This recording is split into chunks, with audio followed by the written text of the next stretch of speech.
Our story today begins in a hospital room, where the heart monitor displays the vital signs of our protagonist. He, an already old man, wearing an oxygen mask, expresses his regret, saying that he is very sorry for having been a burden and regrets not having had more time. Beside the bed, Soo-hyuk, with tears in his eyes and hands clasped in despair, calls for his father. Our hero, in his final thoughts, reflects that just 2 years, or perhaps even a single extra year, would have been enough. And looking at his son, he apologizes for leaving him with such a great responsibility. Then, while the indicators on the monitor begin to change drastically, the father makes a last request, imploring Soo-hyuk to take care of the company and the family. Shortly after, at 3:45 in the morning, the doctor announces the patient's passing, and meanwhile, his son and some agents from his company remain seated beside the bed, heads bowed. Next, a memory emerges. Our hero as a child, holding hands with his mother,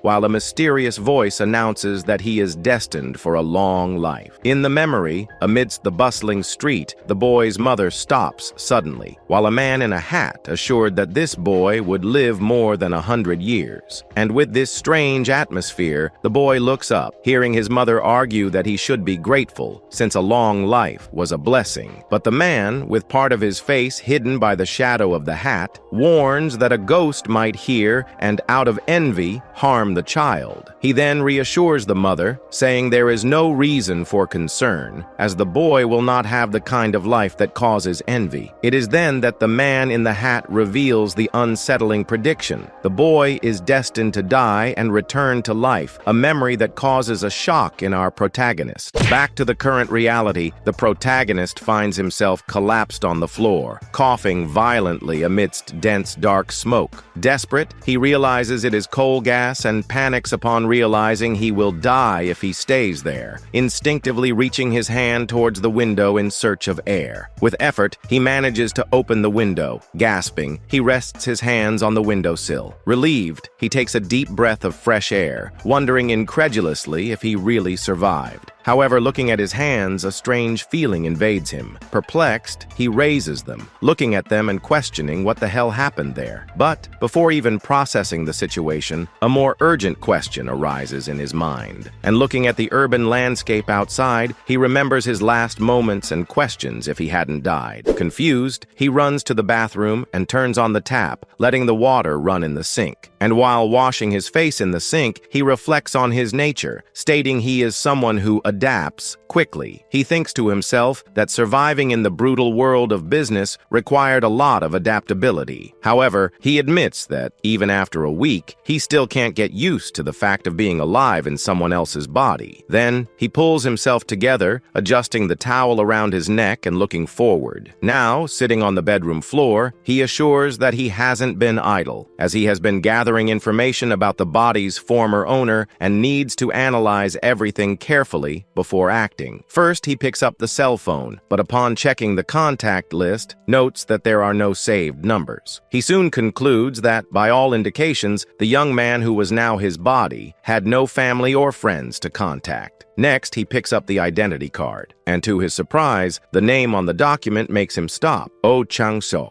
Simply the same as his. Too much of a coincidence. Maybe that was why he came back to life in that body. He then remembers a white envelope he found earlier that morning and picks it up to examine. Upon opening it, he reads the words left by the body's former owner. The note reveals an empty life, without ties or the will to go on. He despises the struggles of others to live, as if taking pleasure in others' misery, and states that his own death would be proof that he was the only normal one. Sitting, reflecting on what he read, our hero admits he doesn't agree, but respects the young man's thoughts. After all, everyone sees the world in their own way, and he just wishes that he is now at peace. Then, getting up, he decides he has thought enough about all this craziness, and turns to the laptop, ready to investigate his current situation. Soon he searches for his own company on the internet, Shinwoo Tech, and suddenly he exclaims, surprised upon seeing the results. A headline catches his attention. President of Shinwoo Tech, Oh Chang-sok, passes away. Oh Soo-hyuk takes over. The article explains that, with the president's death, his son inherited the company, and doubts arise about the future of Shinwoo Tech under the new leadership. Upon finishing reading the news, he finally understands that Soo-hyuk is now in charge of the company. It was something evident, but overtaken by the confusion of the last few days, he had let it pass, and he silently reprimands himself for having forgotten something so important. While grabbing his coat and putting it on hastily, he thinks that, in his absence, Soo-hyuk would probably be taking care of everything. But an idea strikes him. If he is alive, this changes everything. And driven by this urgency, he starts running down the street. His destination is the imposing Shinwoo Tech building. Without hesitation, he runs into the main lobby, but soon he is stopped by a security guard who was near the entrance. And noticing that he doesn't look like a Shinwoo Tech employee, he asks what his business is there. Our hero replies that he is there to see someone, which leaves the guard intrigued. He then corrects himself, making it clear that he would like to speak with President Oh Soo-hyuk, and the security guard, still suspicious, asks what his relationship is with the president. Soon, our hero hesitates for an instant, while the image of his former self overlaps with his current appearance. And meanwhile, in his mind, he affirmed with conviction that he was actually his father. But his attempt is in vain, and soon he finds himself outside, sighing under the blue sky. Sitting on a park bench, he laments his impulsiveness, recognizing that he ran to the company empty-handed and that, obviously, they wouldn't let him in without the proper credentials. He reflects that, in the current situation, he is not an employee of Shinwoo Tech. Then, an idea arises. Our hero stood up suddenly, startling two children playing nearby, and exclaimed loudly that he already knew what to do. With a determined smile, he announces that he will simply apply again to Shinwoo Tech, remembering that the application period for new employees was still open. Without time to waste, he declares that he needs to go home immediately to write his resume and runs off, leaving the confused children behind. Quickly, he returns to his apartment. Then, our hero faces the computer screen, analyzing the resume of the young Oh Chang-sok, the former owner of his current body. But suddenly, frustration overcomes him. He grabs his head, yelling to himself that this wasn't his body, and that he thought he had gotten used to the idea of living in someone else's skin, but realized he hadn't overcome it yet. He then examines the listed qualifications. The university the young man attended did not meet Shinwoo Tech's requirements, and the self-introduction was completely banal. However, crossing his arms, he concludes that there is no chance of being approved with that resume and wonders if there is any alternative. But suddenly, a spark of an idea arises in his mind. With this, he starts typing something quickly on the keyboard, recognizing that it's a risky bet, but perhaps the only way out. And with the image of the imposing Shinwoo Tech building in mind, he decides that this was an all-or-nothing situation. Meanwhile, in the offices of his former company, an employee analyzes the received resumes. He comments to himself that he has reviewed almost all of them, and that unfortunately, there were no exceptional candidates that year. And well, upon reaching the last resume, he notices that the candidate's name is Chang Seok,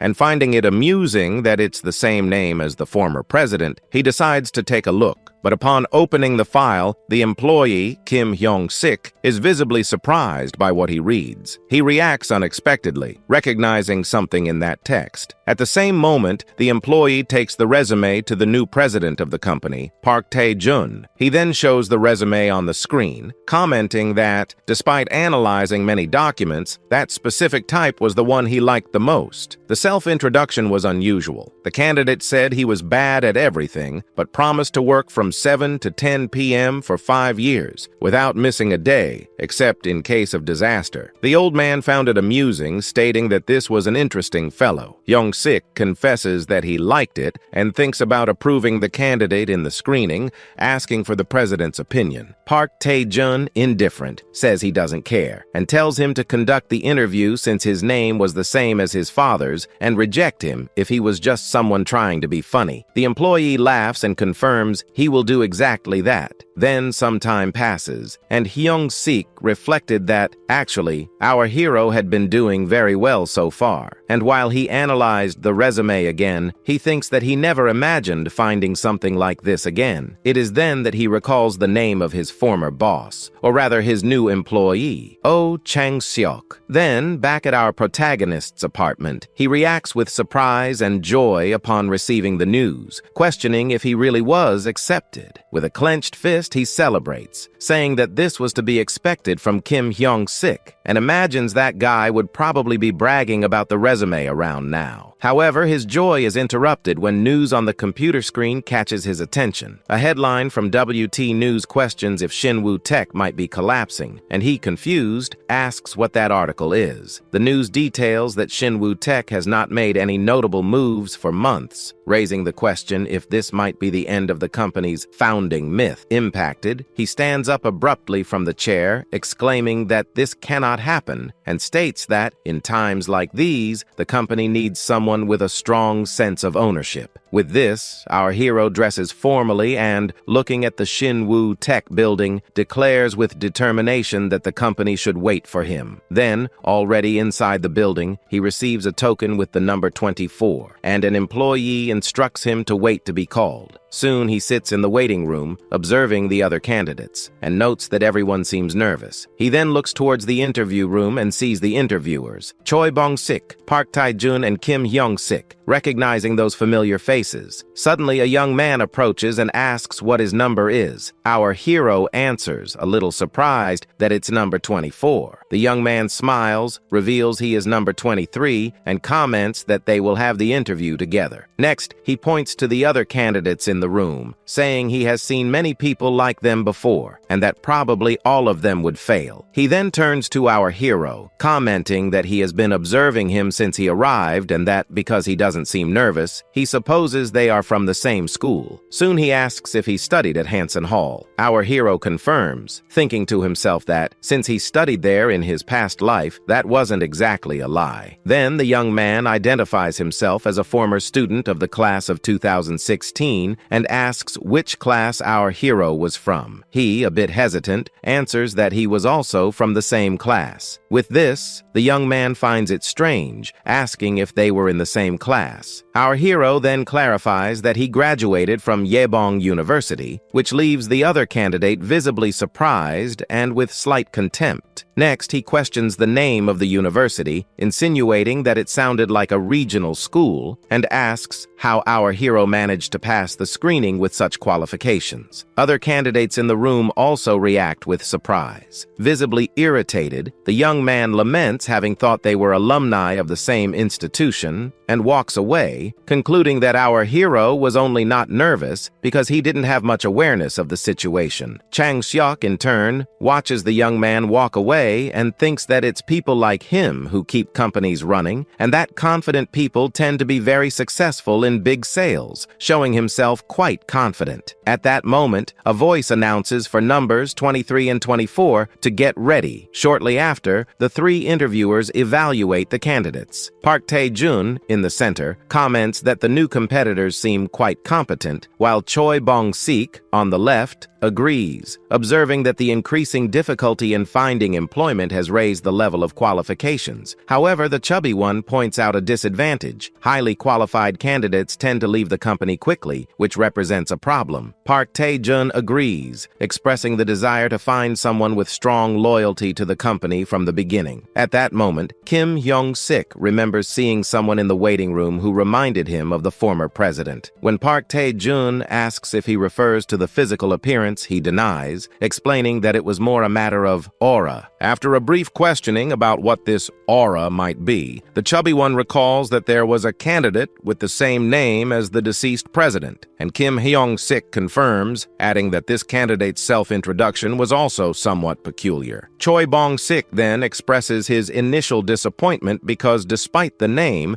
he discovered that the candidate was from Yebong University, but the other interviewer quickly intervenes, arguing arguing that academic background is not the only factor to measure someone's ability. Then, resigned, they decide to proceed with the interviews. And looking at the list, they call the next candidates, numbers 23 and 24, highlighting that the latter was the namesake of the former president. At the same moment, candidates number 23 and 24 enter the room, and upon seeing our protagonist's calm entrance, the eyes of one of the interviewers widen in shock. In his mind, the image of the former president, Oh Chang-seok, appears before him, making him stammer internally, but the vision dissipates, revealing only the young candidate, standing there with a serene expression. The interviewers quickly compose themselves from the brief surprise. Kim Hyung-sik, still shaken by the resemblance in aura, tries to push the absurd idea from his head. Then, Choi Bong-sik clears his throat to regain composure and begins the interview,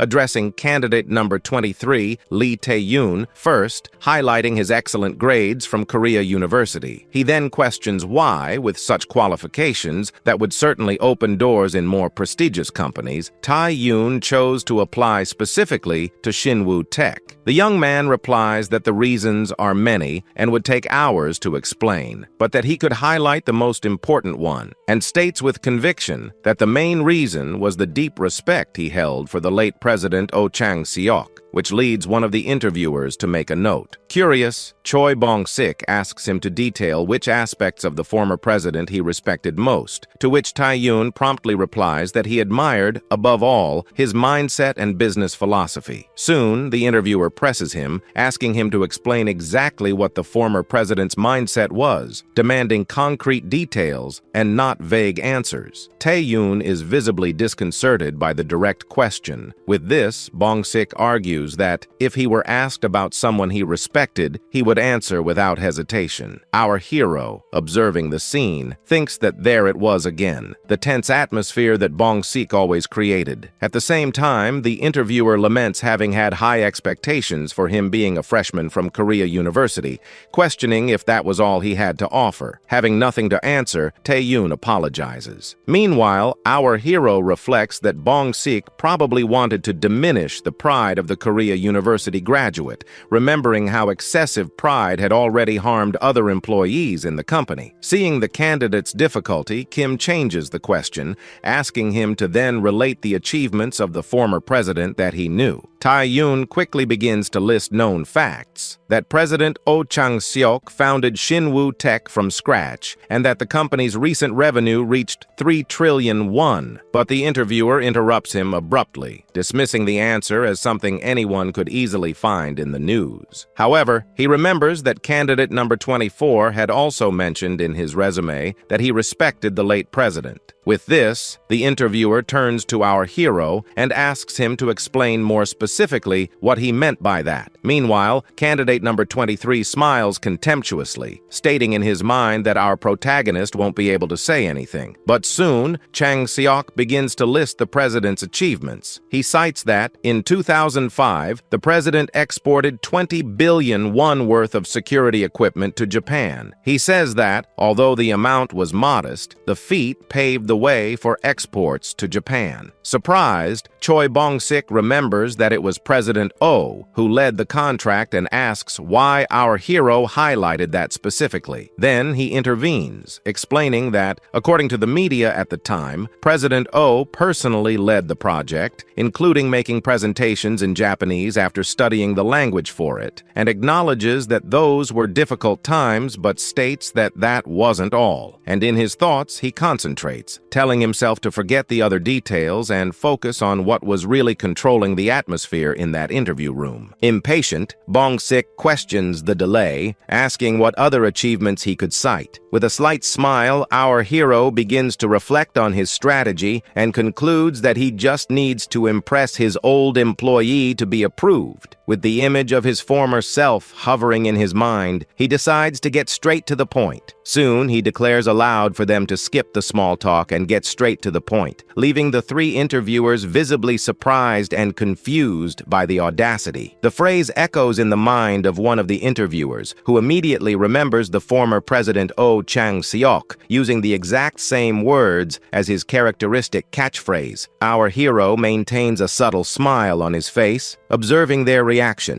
and addressing Choi Bong-sik, he states he doesn't know who he is, but that he heard the employee chosen by the former president was extremely capable, mentioning that this person, even being just an assistant at the time, managed to finish the entire presentation alone. With these phrases, the interviewers exchange shocked glances. Kim Hyung-sik and the other old man seem to connect the dots, surprised by the implicit revelation and questioning if it could be Choi Bong-sik. Our hero adds that he also heard it was that same employee who taught the president Japanese. In his thoughts, he acknowledges that Bong-sik was of great help at that time. He then concludes, saying that recognizing such a wonderful employee, someone with an eye for talent, was also one of the president's great achievements. Bong-sik is visibly flattered, though a bit awkward, while Kim Hyung-sik reacts with surprise. Regaining composure, Bong-sik clears his throat and admits that it seems our hero answered correctly. Beside him, Tae-yoon grits his teeth in anger, mentally questioning how a mere assistant could have access to that information. One of the interviewers asks about the second achievement, and our hero cites Shinwoo Tech's provision of technology for the World Cup in Russia, highlighting its global relevance. Bong-sik gets worked up again, asking with astonishment how he found out about that contract, emphasizing that it wasn't public information. Our hero calmly explains that he found the information in the audit report. He admits that the specific details weren't explicit, but the 2018 report mentioned exports to Russia related to international matches, which led him to deduce the facts. Bong-sik murmurs, incredulous, about the existence of an audit report, to which Kim simply confirms that there really was one. Impressed, the old man comments that it's practically unheard of for someone to read all the notes and admits that this is impressive. Our hero notes that Bong-sik finally bit his lip, interpreting that as a sign that he is satisfied. He then turns to Lee Tae-yoon, praising his great competitive spirit and stating that, with the right guidance, he will become a valuable asset to Shinwoo Tech. Meanwhile, the guy glares daggers at him. Soon, Kim Hyung-sik addresses candidate number 24, acknowledging his extensive research on the former president and the company, and invites him to share more of what he knows. Realizing that Bong-sik already seemed satisfied, our hero wondered if it wouldn't be fair to also praise Park Tae-jun, since he had done so with the other. With this, he states he believes that Shinwoo Tech achieved great results not only in sales, but also in planning, accounting, and HR support. Surprised, Park Tae-jun questions if this is true. Our hero then compliments, citing the recent tax audit, where the assessed tax amount was practically non-existent, demonstrating the great skill of the accounting team. However, Bong-sik is intrigued, trying to understand how he knew exactly the function of each person there, to the point of accurately praising the work of each area. With this, the interviewers decide to end the questions about the former president and move on to work-related questions, focusing on candidate number 24. Our hero internally agrees to get straight to the point. Shortly after, the interview ends. The interviewers thank the candidates for their hard work, and they say goodbye and leave the room. Chung Seok walks down the corridor with a smile, happy to see his former colleagues in good health. But suddenly, Lee Tae-yoon runs after him, furious, yelling for him to wait. He then confronts him, accusing him of having received help from someone inside the company before the interview. Our hero, or rather the former owner of the company, denies and asks if what he did was a problem, arguing that as long as it's not illegal, obtaining information is a measure of competence. With this, the redhead gets even more irritated, trembling with anger but unable to respond. Then, our hero tells Tae-yoon that despite being unpleasant, he has the potential to stand out, and advises him to stay calm and focused to succeed. With a pat on the shoulder, he says goodbye, saying he will leave, and finishes by expressing the hope of seeing him again at Shinwoo Tech next time. Back in the room, Park Tae-jun observes Oh Chang-seok's resume and comments to Kim Hyung-sik about what happened with number 24. Kim just agrees, saying he also had the same impression, and confirms, asking if he wasn't the only one who felt that, reflecting that the feeling was exactly like the one he had right after talking to the former president. With this, Bong-sik turns to the team leader, stating that this kid needed special attention, and looking at the window, Bong-sik orders them to approve the candidate, but to send him to work hard in a subsidiary. He adds that when he stands out on his own, then they will give him an opportunity. Surprised, Kim questions if even with good performance in training he would be sent to a subsidiary, to which Bong-sik replies that if he were poorly evaluated, that could indeed happen. Soon he thinks to himself that, observing Oh Chang-seok's performance, he couldn't imagine that the executive's evaluations would be bad, but decides that he will just follow the general director's orders. The three interviewers recall the candidate's confidence when repeating the former president's phrase while raising his hand, and they exchange glances, bothered by something familiar in that gesture. Then, Choi Bong-sik asks when the new employee training will be. Park Tae-jun informs that it's 2 weeks away and questions if the general director really plans to go personally. Bong-sik then stares at his reflection in the window,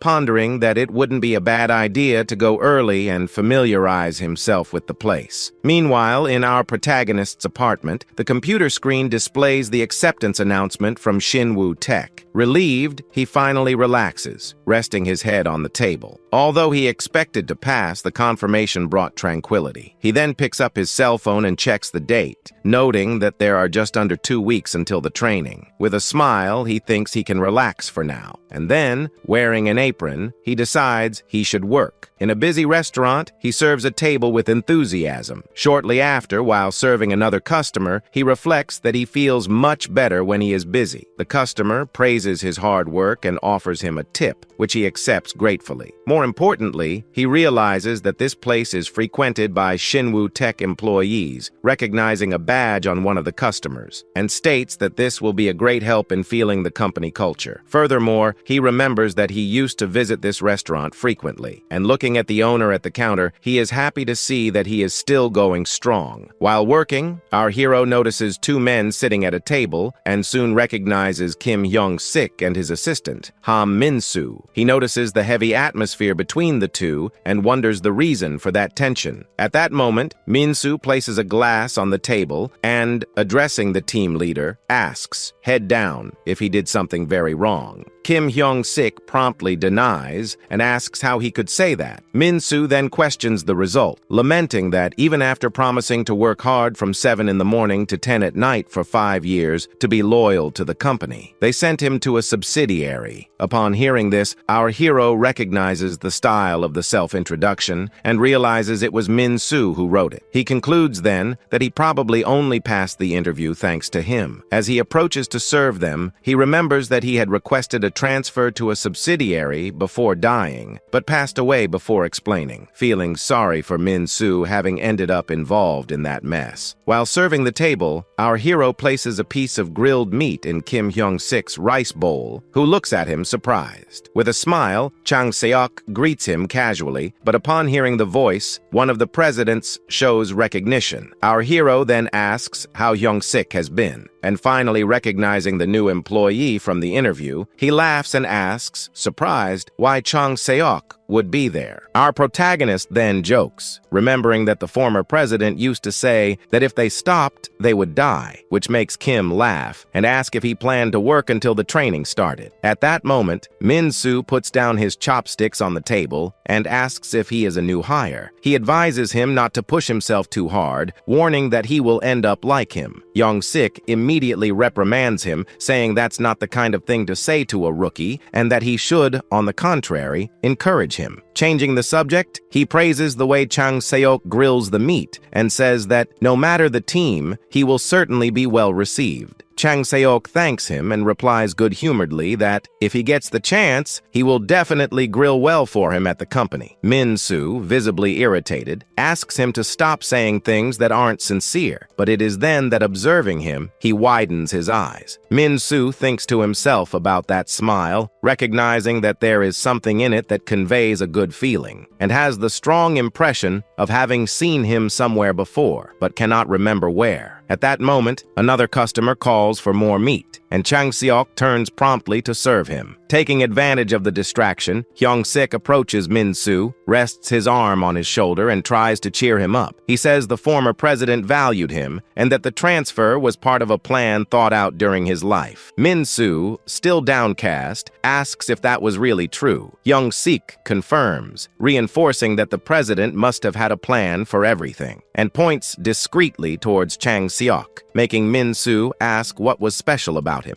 Kim praises him, saying that he is a real standout and that he mentioned in the self-introduction the desire to join the accounting team next. He suggests to Min-soo that if he wanted, he could be responsible for supervising him. Min-soo listens in silence, pondering the offer. With this, the old man calls for Chang Seok, asking to talk for a second. He says he would like to ask a small favor, but before even hearing, our hero replies that it's okay. Surprised, Kim questions how he can say that without knowing what it's about. He then explains that Min-soo, his friend, has been down and asks Chang Seok to talk to him, saying he seems to have a talent for putting others at ease and that he had already spoken with the restaurant owner and, half embarrassed, apologizes for using him as a sacrifice, but hopes he can cheer him up a bit. Chang Seok agrees, saying he understands and that since Min-soo might end up being his mentor, he will do his best. The old man thanks him, but expresses uncertainty about what Min-soo will want to talk about. Our hero replies that it's no problem, as it's more fun when you can't predict what will happen. The answer leaves him momentarily surprised, and in his thoughts, he reflects having heard the former president say something similar before. Observing him, he concludes that it's probably just a coincidence, but still feels there's something a little strange. With this, Hyung-sik announces that he is going to the restroom for a moment, telling the two to enjoy the time to talk. As soon as they are alone, Min-soo turns and asks his name, and our hero answers him. Upon hearing the name, Min-soo is shocked and exclaims, "President?" Chang Seok smiles and explains that it's a common name. The guy agrees, still a little nervous, but hesitates. He observes Chang Seok's bright smile and wonders if that smile would belong only to someone with the same name. Noticing the discomfort, our hero asks if he is feeling unwell. Min-soo quickly denies, and changing the subject, asks which position he applied for. Our protagonist replies that he applied for management support, but indicated a preference for the accounting department. Min-soo finds it strange upon hearing the team he wanted to join. Then he begins to recall something that happened about 2 years ago, and tells that the former president handed him a piece of paper with financial ratios handwritten on it, and explains that the president noted down only the essentials, as he spent nights studying accounting late. He recalls the president's words, who said they didn't have enough time to start studying from scratch with the textbook. This makes him wonder if the president knew he didn't have much time left. But back to the present, Min-soo decides to test the rookie and asks him to explain the operating profit margin. Then, with the image of the former president appearing like a shadow behind him, Chang Seok begins to explain that it is the relationship between operating profit and sales, detailing how costs affect this margin. Soon, Min-soo interrupts him abruptly, stating that all that might have been too easy. With this, he challenges him to explain the debt ratio, and after numerous questions and numerous correct answers, the poor guy leans forward shocked, exclaiming incredulously how Chang Seok really knows all that. Then, Min-soo presses him further, asking about the debt service coverage ratio. Our hero internally recognizes that this was one of the most difficult topics he taught as president, but soon begins to explain that the ratio measures the ability to pay short-term debts with cash generated from operations, detailing the calculation formula. Impressed, Min-soo praises the rookie. Meanwhile, our hero wonders if it's strange for a new hire to know so much and considers giving an incorrect answer on purpose. With this, he states that the ratio can be interpreted as healthy if it is above 1.0, but Min-soo corrects him immediately, exclaiming that it should be above 1.5 to be considered healthy. He explains that 1.0 is too tight and warns that just memorizing things can lead to errors. Chang Seok thanks him for the correction, pretending to have learned something new. Observing his smile, Min-soo is charmed and decides right then and there that if he ever has a son, he will definitely name him Chang-seok. Noticing his expression, our hero asks again if he is uncomfortable, but Min-soo denies. With this, Min-soo ends the conversation and states that Chang-seok can go back to work and maybe even take the opportunity to go to the restroom. Our protagonist agrees, informs that he finished the meat and will turn down the heat. As he walks away, Chang-seok thinks to himself with a slight smile that Min-soo has grown quite a bit. He then informs that he will return to work, but at that moment, a shout echoes through the restaurant. A furious customer complains, asking if the waiter is deaf. Surprised by the outburst, our hero turns and observes the table from where the shout came,